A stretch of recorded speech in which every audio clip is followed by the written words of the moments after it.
Good afternoon and welcome back to my YouTube channel Rishi Kumar Botany Lectures. I welcome every one of you. तो बेटा जैसे मैंने आपको last video lecture 14 में ये बताया था कि how do plants absorb water. Plant water को कैसे एब्जॉर्ब करते हैं? बाय द रूट हेयर्स, जो कि मिलियंस ऑफ रूट हेयर्स आपके प्रेजेंट होते हैं रूट एपिडर्मिस पर, रूट पर प्रेजेंट होते हैं।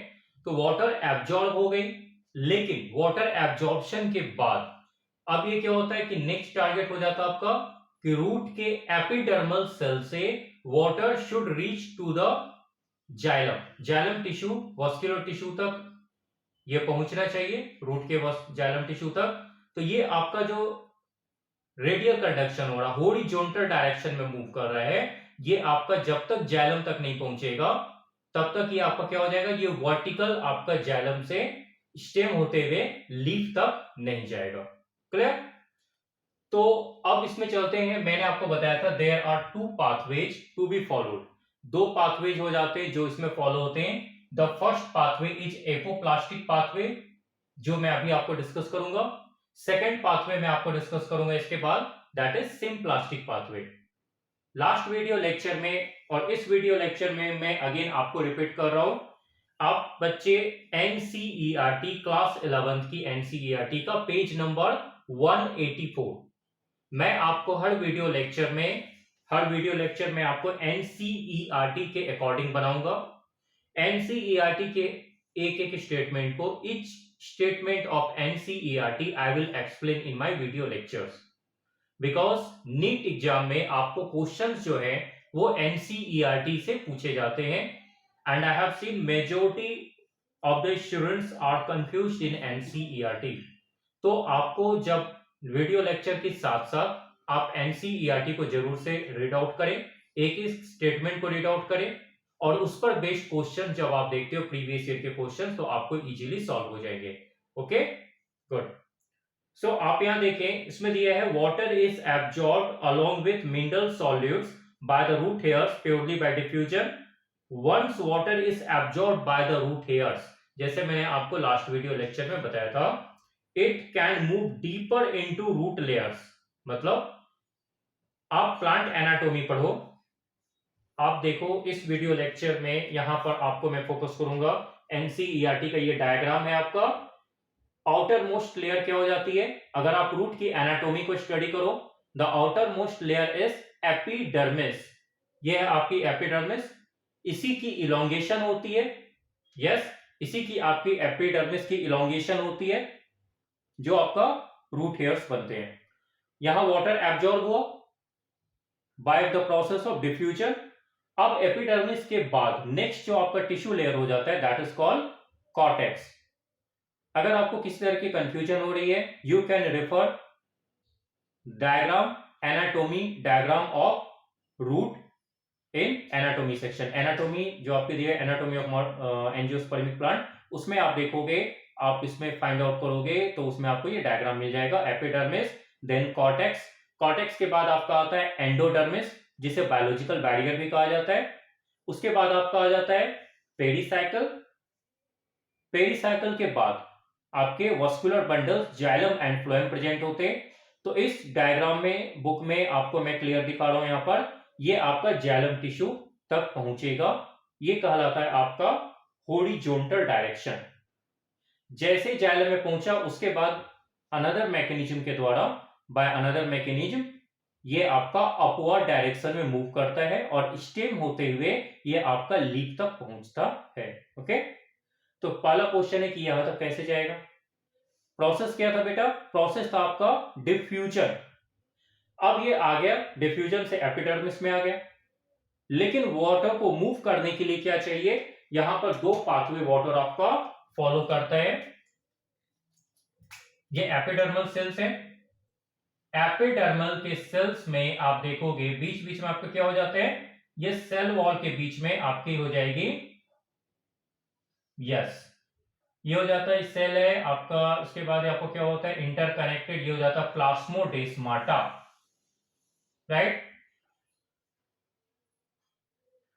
सेल के बीच में जो स्पेस हो जाता है, that space is called intercellular space. क्या कहलाता है आपका? Intercellular space, right. तो इसमें क्या होता है? ये है आपका सेल वॉल, सेल वॉल। उसके बाद अंदर की ओर आपकी क्या हो जाती है? अंदर की ओर आपकी हो जाएगी प्लाज्मा मेम्ब्रेन। ये हो जाता है आपका क्या? Plasma membrane. प्लांट सेल का स्ट्रक्चर आपने स्टडी किया था।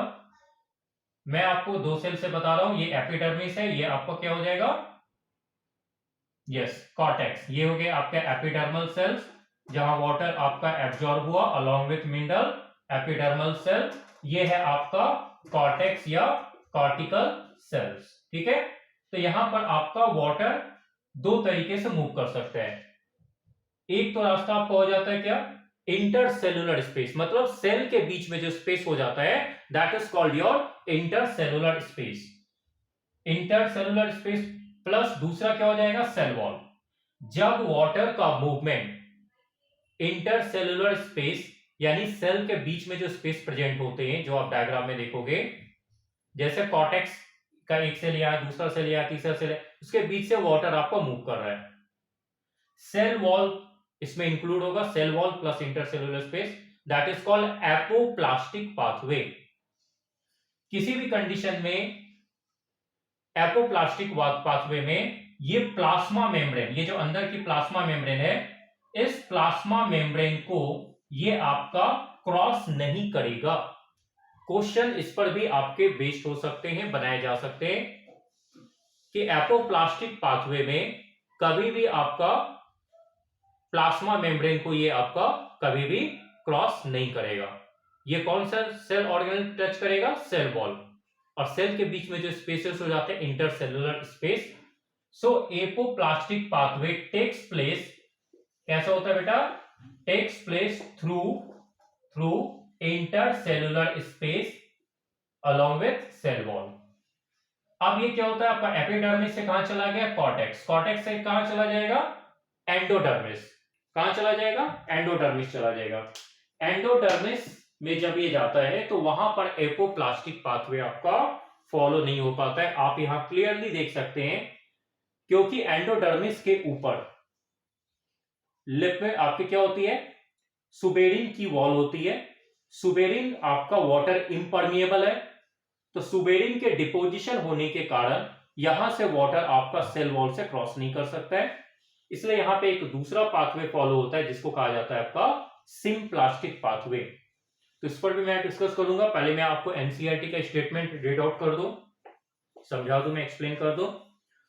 पेज नंबर 184, लास्ट पैराग्राफ है। The apoplast is the system of adjacent cell walls.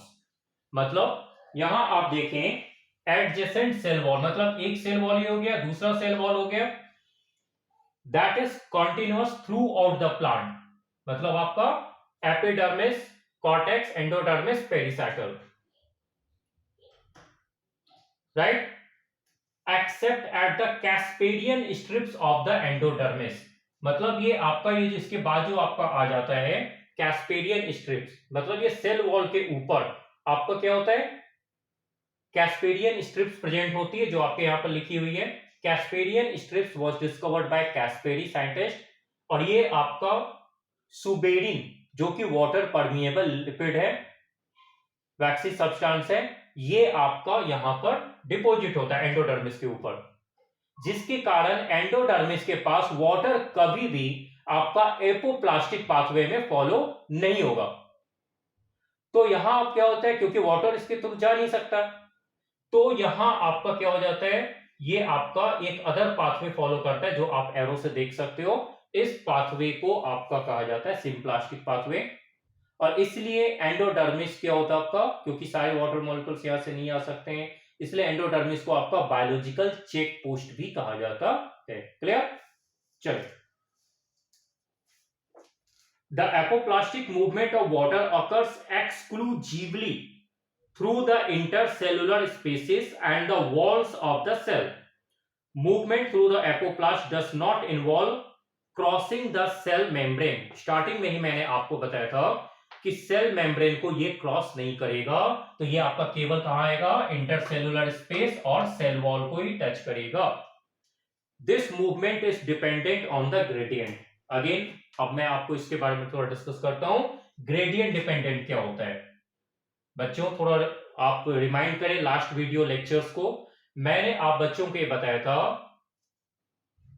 कि ग्रेडियंट मतलब water moves from higher to lower concentration. Water की मूवमेंट कहां से कहां होती है, हायर ज्यादा से कम की ओर होती है।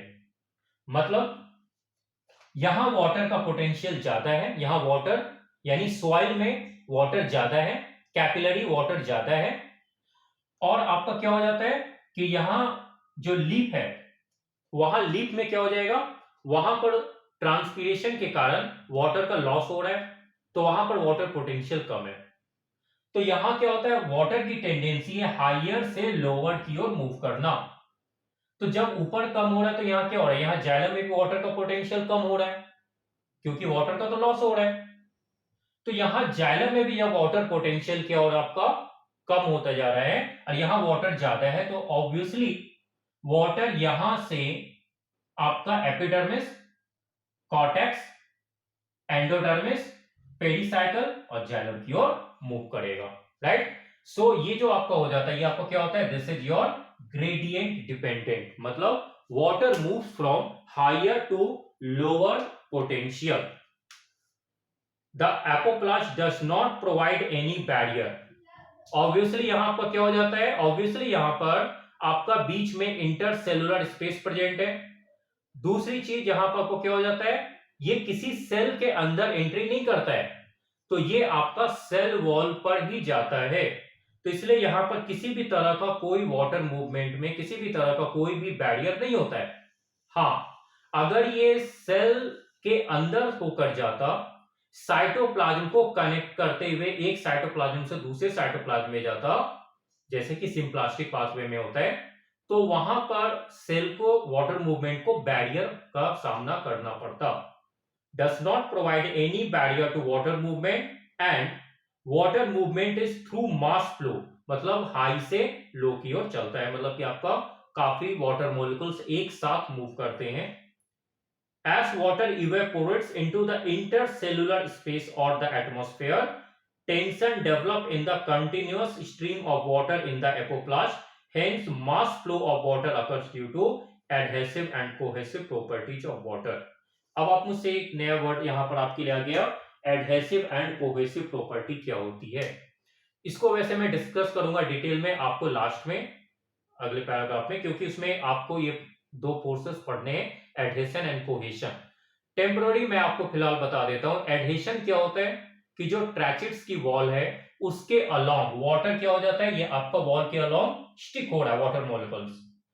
कोहेसिव फोर्स होता है बिटवीन वाटर मॉलिक्यूल्स के बीच में जो अट्रैक्शन होता है, इसको कहा जाता है कोहेशन, कोहेसिव फोर्स।